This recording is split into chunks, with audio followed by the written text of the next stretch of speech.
Salam dostlar, Taze Türkmenistan'da işleyen Intrakod videomuza hoş geldiniz.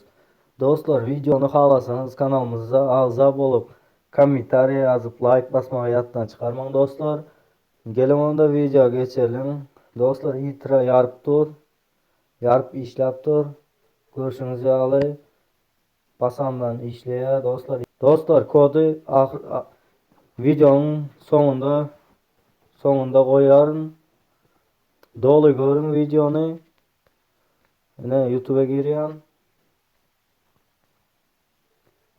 YouTube'a giriyoruz.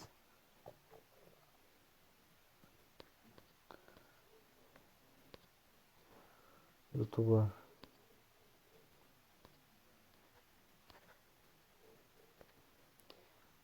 YouTube'u görsünüz alı açıp dur dostlar. Yine bir video bastım. Ana açacağım ki.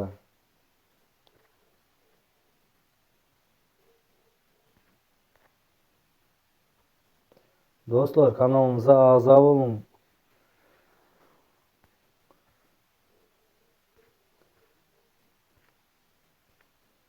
İşlep dur görsünüz alı.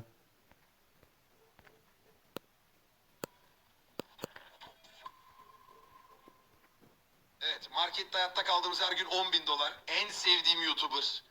Dünyanın gelmiş geçmiş. Skibidi Tuvalet videoları xalasanız komentar yazıp biliyaniz dostlar. Skibidi Tuvalet 68. bölümü hem 68. bölümü hem öğren aksiyonlu bir video boluptur. Dostlar görün, öğren kızıklıdır. Dostlar görüşünüzü alıp yarıp işlep dur, kanalımıza a'za olun. Endiki videolarda görüşýänçe